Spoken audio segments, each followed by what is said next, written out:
श्री राम एकोनषष्टितमः सर्ग। विश्वामित्र का त्रिशंकु को आश्वासन देकर उनका यज्ञ करने के लिए ऋषि मुनियों को आमंत्रित करना और उनकी बात न मानने वाले महोदय तथा ऋषि पुत्रों को शाप देकर नष्ट करना। शतानंद जी कहते हैं, श्री राम, साक्षात चांडाल के स्वरूप को प्राप्त हुए राजा त्रिशंकु के पूर्वोक्त वचन को सुनकर कुशिक नंदन विश्वामित्र जी ने दया से द्रवित होकर उनसे मधुर वाणी में कहा, वत्स इक्ष्वाकुकुल नंदन, तुम्हारा स्वागत है। मैं जानता हूं तुम बड़े धर्मात्मा हो। नृपप्रवर, डरो मत, मैं तुम्हें शरण दूंगा। राजन, तुम्हारे यज्ञ में सहायता करने वाले समस्त पुण्यकर्मा महर्षियों को मैं आमंत्रित करता हूं, फिर तुम आनंद पूर्वक यज्ञ करना। गुरु के शाप से तुम्हें जो यह नवीन रूप प्राप्त हुआ है, इसके साथ ही तुम सदैह स्वर्ग लोक को जाओगे। नरेश्वर, तुम जो शरणागत वत्सल विश्वामित्र की शरण में आ गए, इससे मैं यह समझता हूं कि स्वर्ग लोक तुम्हारे हाथ में आ गया। ऐसा कहकर महातेजस्वी विश्वामित्र ने अपने परम धर्मपरायण महाज्ञानी पुत्रों को यज्ञ की सामग्री जुटाने की आज्ञा दी। तत्पश्चात समस्त शिष्यों को बुलाकर उनसे यह बात कही, तुम लोग मेरी आज्ञा से अनेक विषयों के ज्ञाता समस्त ऋषि मुनियों को, जिनमें वशिष्ठ के पुत्र भी सम्मिलित है, उनके शिष्यों, सुहृदों तथा ऋत्विजों सहित बुला लाओ।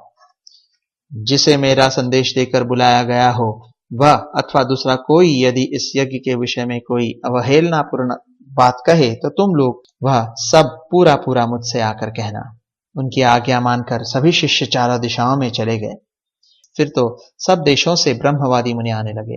विश्वामित्र के वे शिष्य उन प्रज्वलित तेज वाले महर्षि के पास सबसे पहले लौट आए और समस्त ब्रह्मवादियों ने जो बातें कही थीं उन्हें सब विश्वामित्र जी से कह सुनाया। वे बोले, गुरुदेव, आपका आदेश या संदेश सुनकर प्रायः संपूर्ण देशों में रहने वाले सभी ब्राह्मण आ रहे हैं। केवल महोदय नामक ऋषि तथा वशिष्ठ पुत्रों को छोड़कर सभी महर्षि यहां आने के लिए प्रस्थान कर चुके हैं। मुनिश्रेष्ठ, वशिष्ठ के जो 100 पुत्र हैं, उन सब ने क्रोध भरी वाणी में जो कुछ कहा है वह सब आप सुनिए। वे कहते हैं, जो विशेषतः चंडाल है और जिसका यज्ञ कराने वाला आचार्य क्षत्रिय है, उसके यज्ञ में देवर्षि अथवा महात्मा ब्राह्मण हविष्य का भोजन कैसे कर सकते हैं, अथवा चंडाल का अन्न खाकर विश्वामित्र से पालित हुए ब्राह्मण स्वर्ग में कैसे जा सकेंगे। मुनिप्रवर, महोदय के साथ वशिष्ठ के सभी पुत्रों ने क्रोध से लाल आंखें करके यह उपर्युक्त निष्ठुरता पूर्ण बातें कही थी। उन सब की वह बात सुनकर मुनिवर विश्वामित्र के दोनों नेत्र क्रोध से लाल हो गए और वे रोषपूर्वक इस प्रकार बोले, मैं उग्र तपस्या में लगा हूं और दोष या दुर्भावना से रहित हूं, तो भी मुझ पर दोष रोशन करते हैं। वे दुरात्मा भस्मीभूत हो जाएंगे, इसमें संशय नहीं है। आज कालपाश में बांधकर वे यमलोक में पहुंचा दिए गए।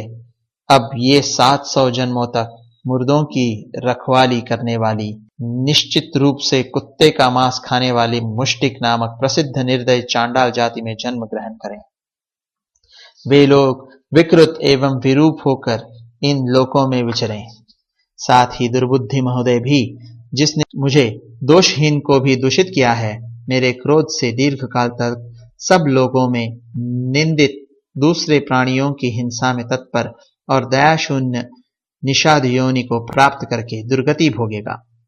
ऋषियों के बीच में ऐसा कहकर महातपस्वी, महातेजस्वी एवं महामुनि विश्वामित्र चुप हो गए।